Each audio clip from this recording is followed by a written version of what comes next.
Politika etxetresna bat ote da. Politika trituradora bat alda? Tira, zer egoeratan dago, zer moduz dago Araba, Bizkaia eta Gipuzkoako lehendakaria? Bai. Ekitaldiaren. Ondo dagoela dirudi hala dio, baina egunotan ikusitako nahasmasaren ostean, gaurko galdera nagusia hautagaiak bat ala beste Urkulluk utziko ote du lehendakaritza. Deituko alditu hauteskundeak. ¿Pondrá un adelanto de elecciones? No tiene nada que ver. Erderazkoan, gaztelerazkoan ez dute lortu, baina ea euskaraz oraingoan, ea, bai? Hauteskundeak aurreratuko lehendakari. Zein ote da erantzuna? Ez daukat hori buruan. Ez pentsa nire egunerokotasunari eutsi nahi diot, eta oraindik badaukagu asko egiteke, beraz ez daukat ez da hauteskundeak noiz izan daitezkenaren datarik buruan. Ondo entzun diozue, datarik ere ez du buruan Urkullu lehendakariak agortuko alditu epeak martxoan izangote dira, benetan garrantzitsua alda data bera ala Eusko Alderdi Jeltzaleek mantenduko duten lehendakaritza eta norekin kasu honetan? Hautagaitza aurkeztuko? Ni? Kazetariari lehor erantzun dio, baina badator bigarren kazetaria, ondokoari, nolabaiteko babesa emanez, ea oraingoan bai, ea oraingoan. Pradales babestuko espalute? Hori. Espero, baiet, eta hori alderdia. Izan ere badakizu Euskadi buru batzarraren hautagaia dela Pradales jauna, eta Urkulluk antza, behintzat, momentuz, utziko zuen lehendakaritzara bidea egingo duena. Azen olako girua dugun, hau, hasi besterik ez da egin lagunok.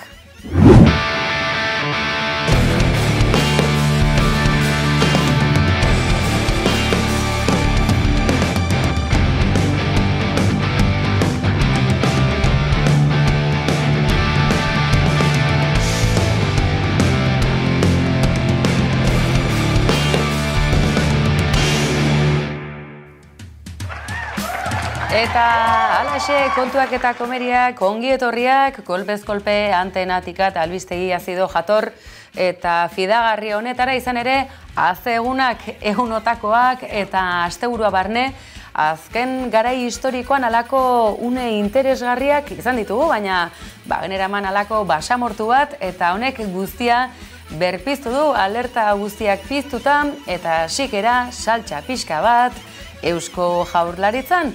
Gauzak honela, entzun duzue, Urkulluk ez du datarik buruan, burutik etzaio pasa ere egin. Eta gauzak honela, ikusteke, Europarrekin, akaso udara arte itxaroteko prest da, eta hauteskunde horiek udagiroan ospatu. Ez dakiguna da momentuz, Urkullu ez dela behintzat bere alderdiko favorito, eta bere klon bat hautatu duela bere tokia hartzeko. Baina jeltzalek mantenduko ote dute Gasteizko eserleku nagusi hori ikusteke da, jakina da, baina ez dela izango, Otegi jauna izan ere, badirudi lehendakaritza akaso txiki geratuko zaiola, eta Euskal Errepublikako eserleku nagusi hori oraindik ere reserbatu nahi duela, beraz ikusteke momentu honetan favorito nagusiak Euskal Herria Bilduk alegia, zein aurkeztuko duen datozen hilabetetan izango den lasterketa interesgarri honetara. Gauzak honela, edonola ere, izan hautagai bat, izan bestea, jakina da, eredu ezberdintasuna dakartela batzuk zein bestek, eta datorren udaberrian, norgehiagoka handi honek, Araba, Bizkaia eta Gipuzkoari dagokionean behintzat bide berria zabaldu dezakela, eta beraz, garai historiko, aro historiko berria izango dela, hori bere esan dute jaunak, eta horrexegatik ez duela bere burua aurkeztuko lehendakaritzara. Tira, gauzak honela ikusiko dugu zer gertatuko den, datozen aste eta hilabetetan, eta atarikoan esan dizuegun bezalaxe, hau lagunok, hasi besterik ez da egin. Arnaldo Otegi, por cierto, no le ha llamado Sánchez para ser ministro, ¿no? Pues no, de momento no, pero bueno, no pierdo la esperanza. El móvil, por si acaso, cerca. Ziur nago, emakume lehendakaria Euskal Alderdi Jeltzalekoa izango bada. Guk hautagai moduan jarriko dugulako, ez dakit noiz, eta gero hauteskundeak irabaziko dugu zalako. Orduan, bai, egongo da, baina ez ni izango. Maider Galardi, ze kaso gutxi egin diguten, Barkatu, uste nun maiderretzegola. Barkau! Kortetik bueltan, Bai, kortetik bueltan gatoz.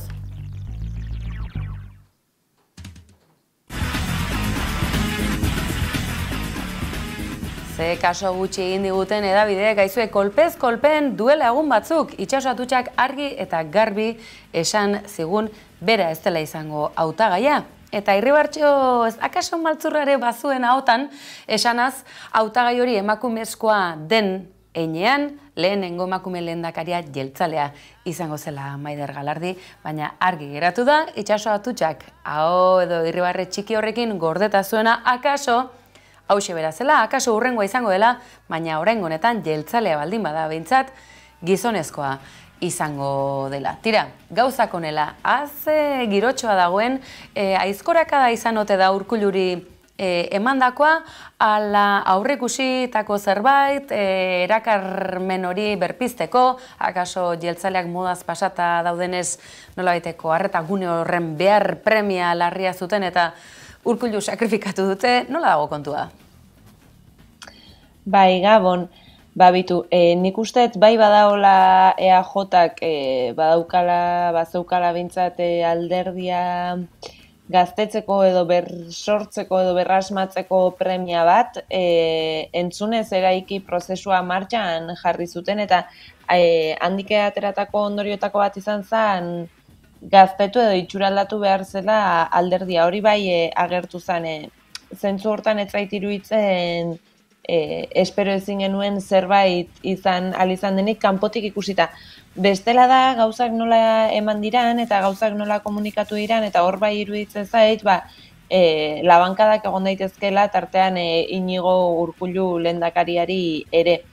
Oso arraroa iten zait irudikatzea, Euskal Alderdi Jeltzalea bezalako alderdi historiko ustez kudeatzaile hon eta serioaren planta horretan filtrazio baten bidez eta horrela modu oso azkartuan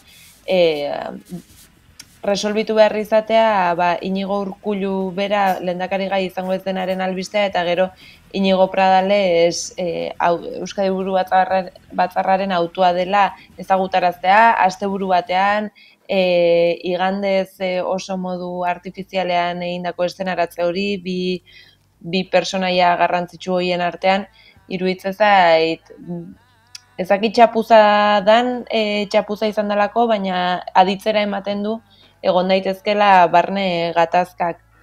Era berean, uzten badidazu, gaur interesgarria izan da, Arnaldo Otegi jaunak behintzat, alaxe adierazi du. Berak ustez, behintzat dakinaren heinean, joan den ostegunan, jakinarazi egiten zaiola, Urkullu egun lehendakari denari, ez dela izango, hautagai behintzat, jeltzalek irabazteko kasuan, ez duela, ontzat jotzen, bera ateratzea publikoki, erabaki horren berri ematera, eta lako batean oso abertzalea den El Correo Espainolen agertzen dela albistea, La Vanguardia bezalako edabidek ere oihartzuna ematen diotela, eta alaxe harrapaladan Imanol Pradales askorentzat ez ezaguna izango den, ziurrena ez ezaguna erabat, baina Bizkaiko Foru Aldundian azpiegitura saila bere esku dagoela aintzat hartuta, pisuzko gizona, baina Urkulluri begira jarrita, Otegik esan duenaren arabera, klon bat.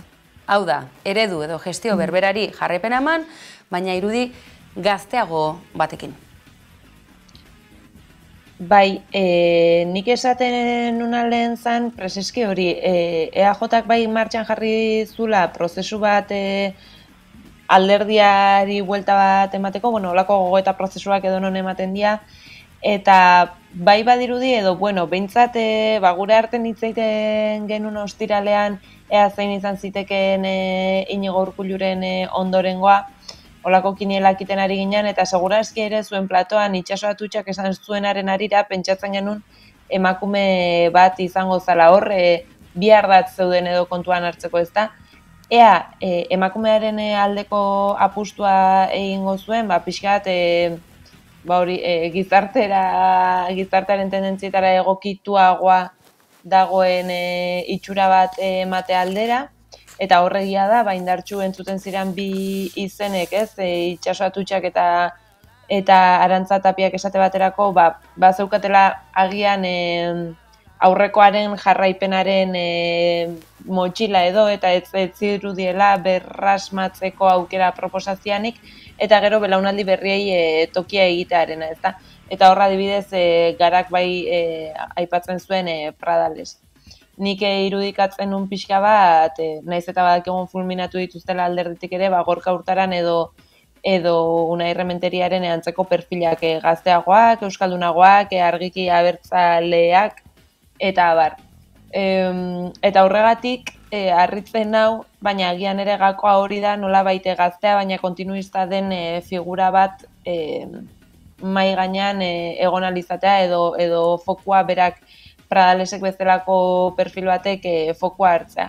Esan dakoa, jarraipen, ezakit Urkulluren klona da, hori ikusi beharko dugu, baina itxuraz hildo politikoaren jarraipena, Bizkaitarra da, Deustuko Unibertsitateko irakaslea, zientzia politikoak ikasitakoa, eta badirudi nolabait irekia izan daitekena, bera izan baitzen prozesuaren bultzatzaile edo dinamizatzaileetako bat, baina aldi berean ez gehiegi, ez? Eta nik uste nire susmoa da nolabait alderdia batu dezakeen norbait izan aldela beti ere Bizkaiko ikuspegitik.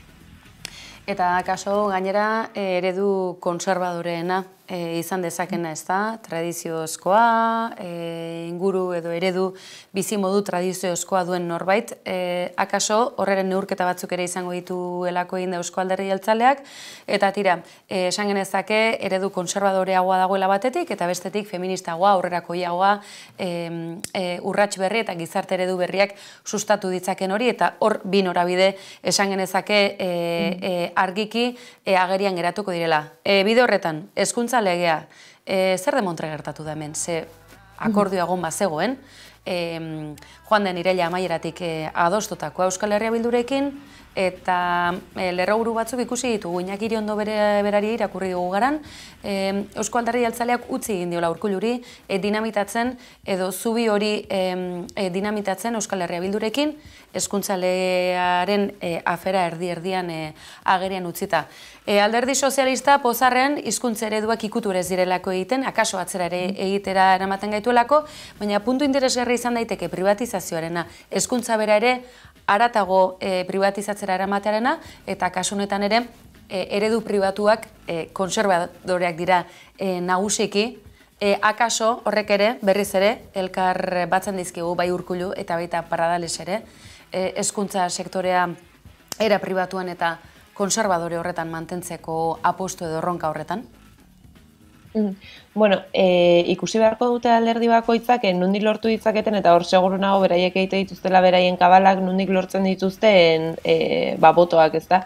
Eta egia da, EAJak eduki dezakela inguru abertzaleago batetik, eta nolabait gestore honaren ideia iruditeria horretan eraikita, Euskal Herritarra eta sozialdemokrata izan daiteken jendearen botoa, baina baita ere badauka eta historikoki eduki du PPrena, ezta? Orduan, hor seguraski beraien kalkuluak egin beharko dituzte, ea nun komeni zaien indarra jartzea ikusita EH Bilduk ere sozialdemokraziaren tarte horri begira egin dezakela lana.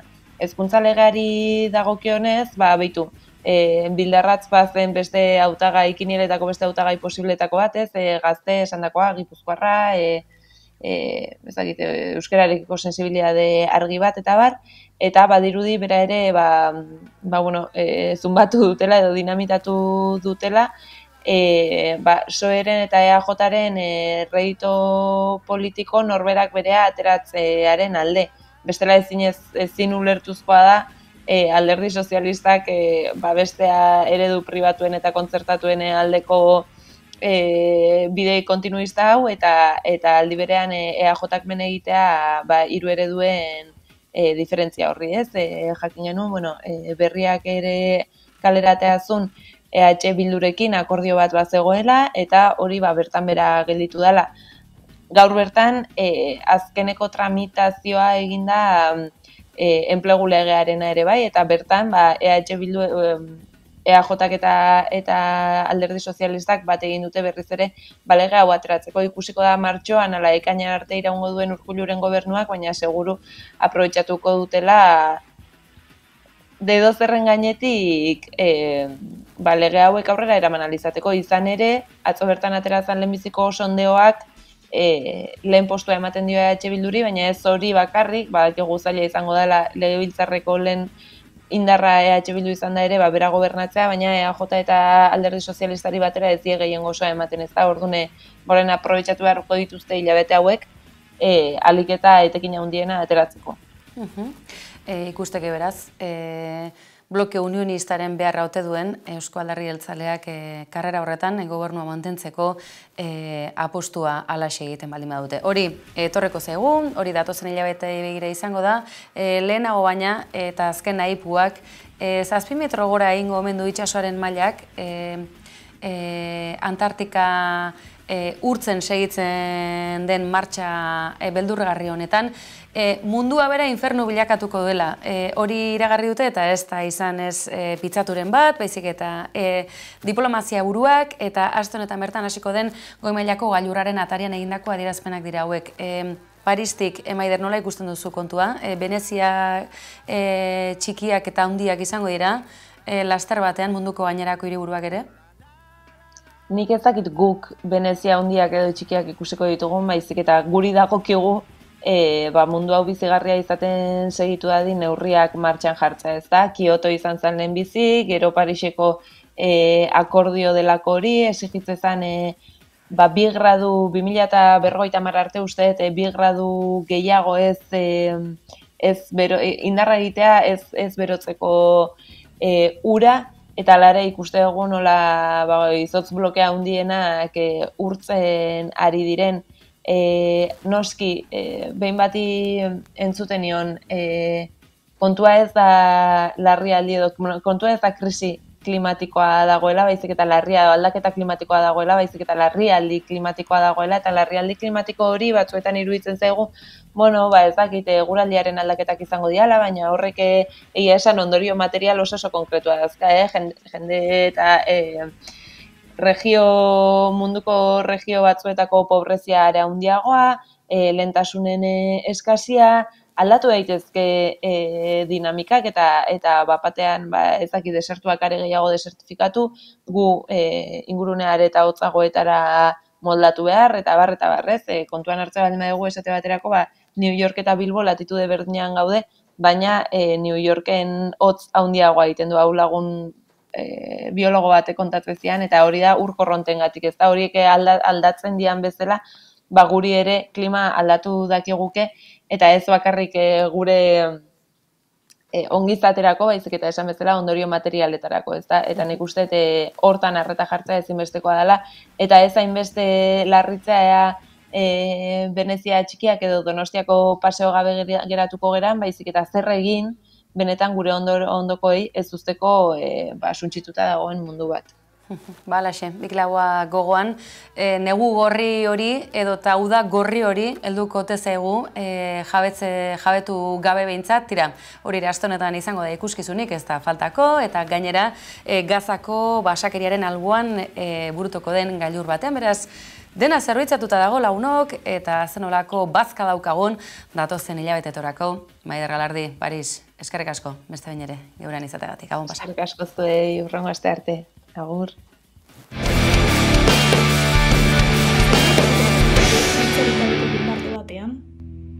Zaintzari gabeko jendarte batean ez legoke aisialdirik. Ez legoke familiarik. Ez legoke kuadrillarik. Zaintzarik gabe ez legoke kulturarik. Zaintzari gabe ez dago hezkuntzarik. Zaintzarik gabe ez dago komunitaterik. Ez dago duintasun. Zaintzarik gabe ez dago autogestioa. Zaintzarik gabe ez dago. Ikusten duzuen bezalaxe, motorra berotzen, batean eta bestean, sindikatuak eragileak, 2005 enpresatik goraka atxikimendua, ostegunan egitekoa den greba orokor feministari, badakizue gizon zein emakumei dagokien greba deialdia dela hau, eta zaintza sistema publikoa doakoa eta duina izan dadin guztientzako. Gauzak honela, akaso oraindik ere izango da eztabaidarik grebaren justifikazioa baute dagoen, greba zaratago, zaintza sistemaren egoera zalantzan ez jartzeko, egoera txarra zalantzan ez jartzeko eta gauzak okerrera joango direla ohartarazteko. Gaur argudiategi interesgarria benetan, gara egunkariak dakarrena badakizue, frigorifikoan jartzeko modukoa, tabernetako komunetan, edota emakume eta gizon pareko garela dioten bulego, fabrika edota txoko guztietan jartzekoa.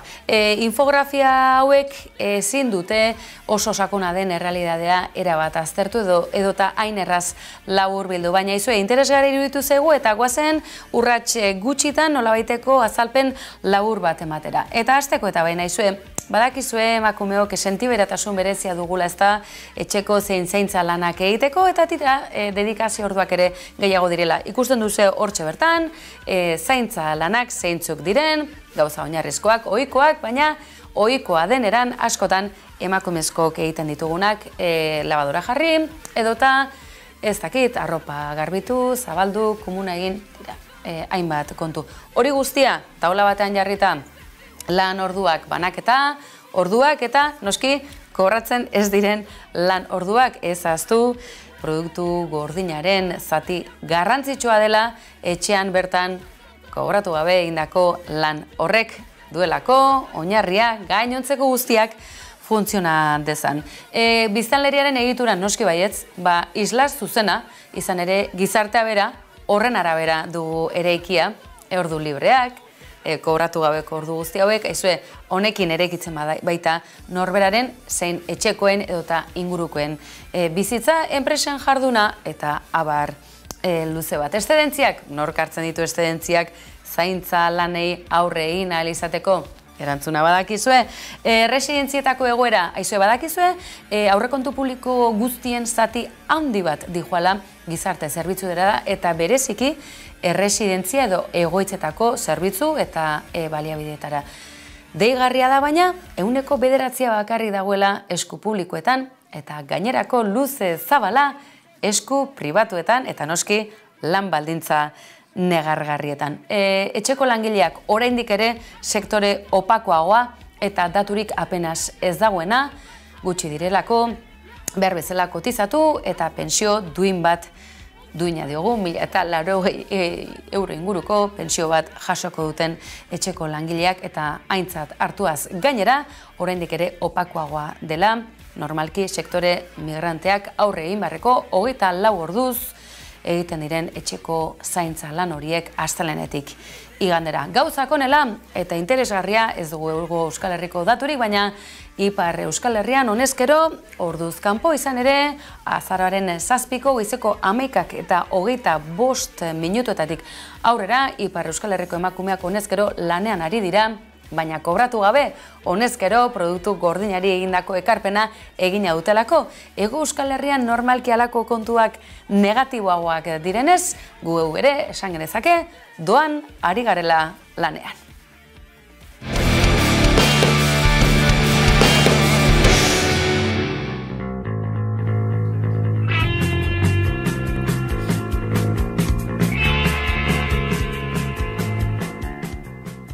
Mikel Zabalzagoan izan dute beste urte batez, Orbaitzetan, senitartekoek, lagunek eta ia justizia eta erreparazioa aldarrikatu zenbat kontu oraindik ere erreparatzeke, argitzeke, Baiona txipian esate baterako 80. hamarkadan galen ondorioz bizitakoak ekarri dituzte gogora asteburu honetan, eta tira, urtez urte eta batez ere tokietan bertan izan dira gertatutakoaren lekuko izandakoak, belaunaldi berriei gertatutakoaren berri zuzenean emanaz.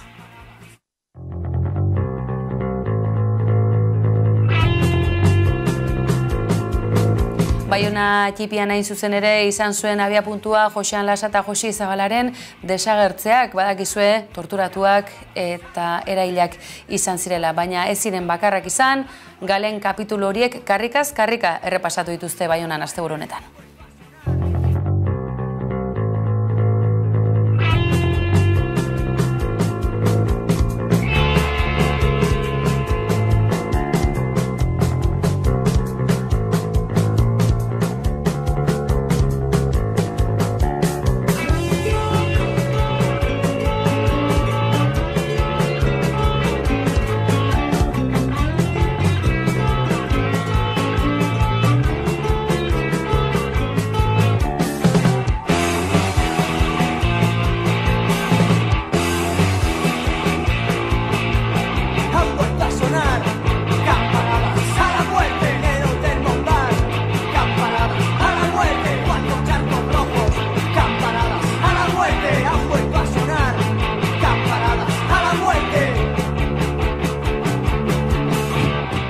Oroimen historikoaren ariketa bereziki garrantzitsua izaten da, baita etorkizunari begira jartzeko ere, Bilbo handian esate baterako, eizue duela kasi mende bat, baina mendea bete gabe oraindik ere, Bilbo handiko bombardaketa horien lekuko den babesleku bat berreskuratu du, Arantzadi elkarteak gogora ezazue, bando nazionalak, altxamenduaren ondorioz, gerra zibila tarteko, Espainiako Errepublika pikutara bidali eta Euskal Herria noski hankapean eta errepresio bortitzaren azpian jarri zuenekoa.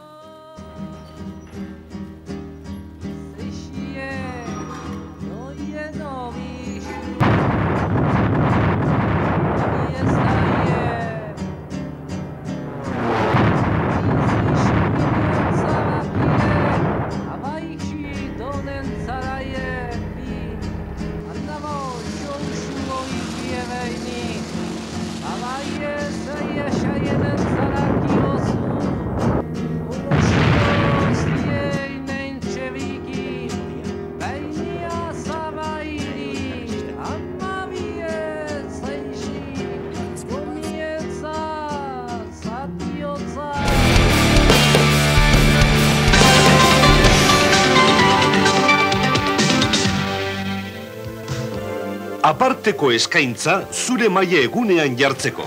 Gaiztakeria hau egiteko tentazio izan dugu azken minutuotan.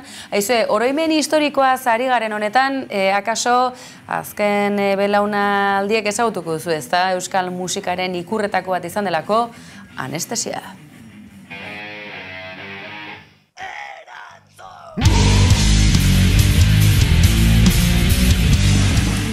Eta oroimen historikoa zari garela, anestesia taldea aipatuko dizuegu, iruzkin azido hau barkatuko digu. Mikel Anestesiak ziur, Kazaliz jauna buru dutela, anestesia talde zarauztarrekoek, orain honetan belokirekin ez da izango, bateria jole ordezko on bat bilatu dute, baina Orion, ondoan izan da hori eta esandakoa.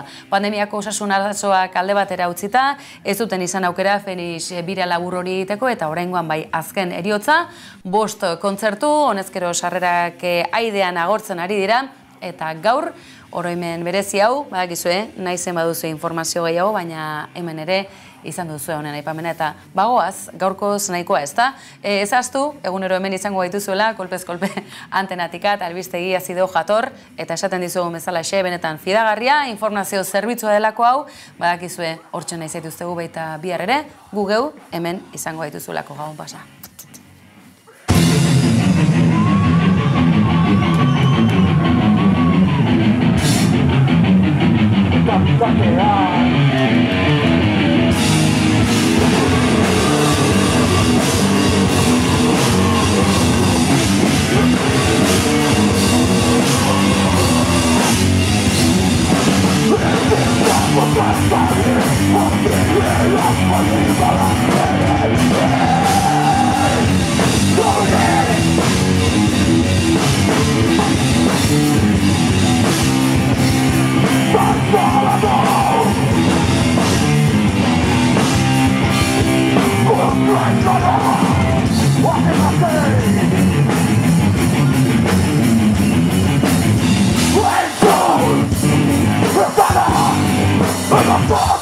I'm